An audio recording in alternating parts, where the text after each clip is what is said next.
Why Yorubas cannot secede from Nigeria? This is interesting. I'm hearing this one for the first time. It is in detail, please. In the past few weeks, there have been an uptick in the effort by different Yoruba groups to press for the cessation of the Yorubas of the southwestern region from Nigeria.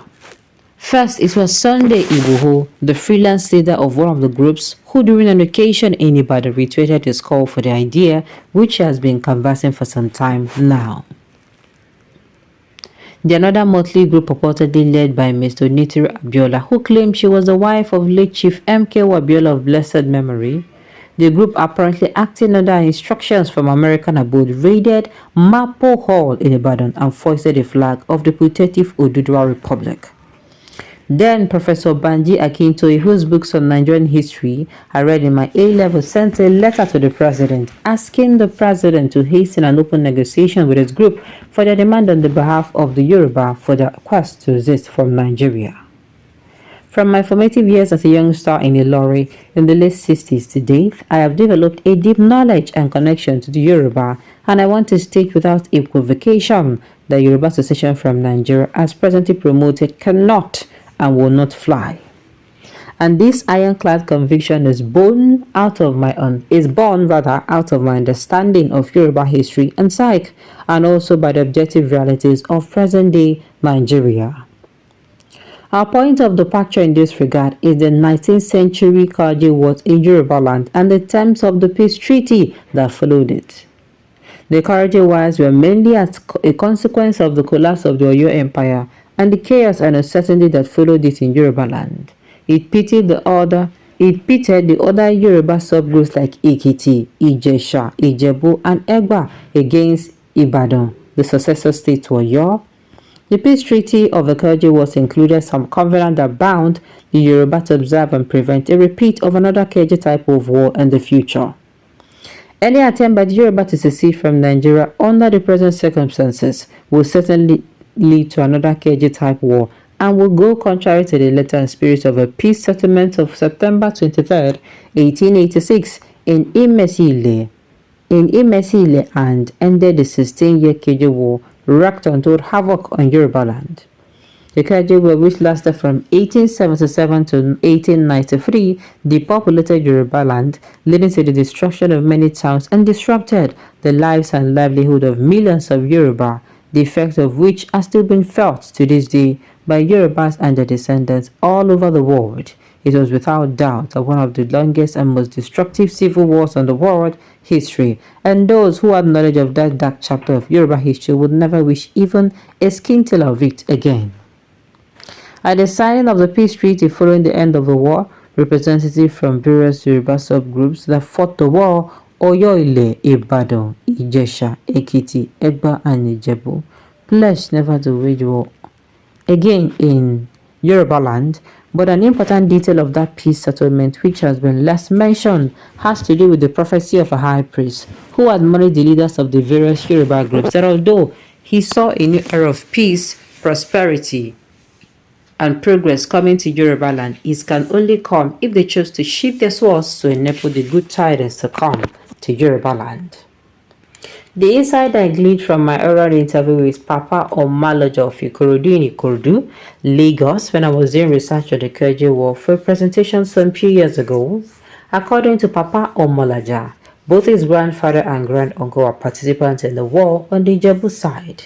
Pa Omolaja expanded on the Kaja War was a consequence of a curse placed on Yoruba land by their laughing Aole of the Oyo Empire, having been ousted by intrigues of the Oyo Mercy, their laughing in council. Before his execution, Alafi Aole had declared that as a consequence of what was done to him unjustly, Yoruba land was going to experience years of untold upheaval. The high priest who presided over the spiritual side of the Kaji Peace Treaty further told the Yoruba leaders who consulted him before the Kaji Peace Treaty was signed that should they and the future generation resort to war in Yoruba land at any time in the future or allow war to let loose in the land, they will become a curse forever with all manner of pestilence and affliction far worse than what obtained during the Kaji War. Now, whether indeed this was a bit about the priest was true or not, it is, however, a documented fact that the peace treaty was signed in Imesile Inimesile, Imesi-Ile, and ancient Ijesha town situated in Obokun local government area in Osun State, brokered by the colonial governor of Lagos, Alfred Moloney, and the various protagonists in the war. As for the priest and his professors, Pa Omolaja swore that it was his grandfather and uncle who told him so, and so he had no reason to doubt them.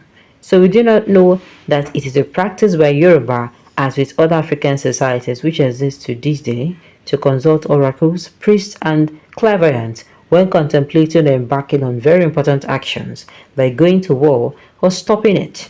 In light of this, it was indeed highly within the realm of possibility that a priest was consulted in the circumstances of the cessation of the Karaji war in order to lift the cause of Alafin or Auli on Yoruba land.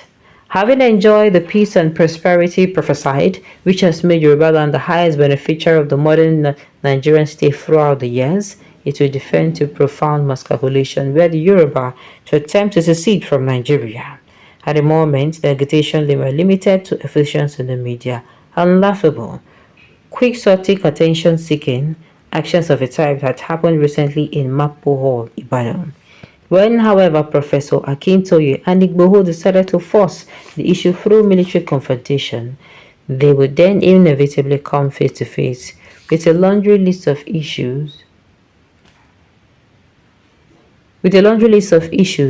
which will compel them to be retreated from the actions ignominiously. Now the thing is, I don't know about this particular one. Why will seceding cost them again? Seceding will cost them that. I don't really know. This one is all new. Like I said, I have not been boileri. I'm just hearing this thing for the first time. Are you afraid of being independent country in the future? Now see where other people are taking it to. Nations to follow, which Yoruba nation have been following since year 2019. Item number 17 on the agenda, which is sensitization, was carried out peacefully with mammoth crowd of the entire Yoruba nation indigenous in the year 2022 through the length and breadth of all Yoruba states of southwest Nigeria.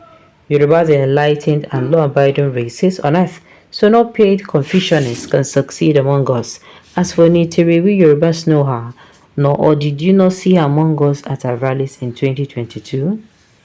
Purely national with courage the sound of Dingon at war front, war which was purely regional, thereby confusing history.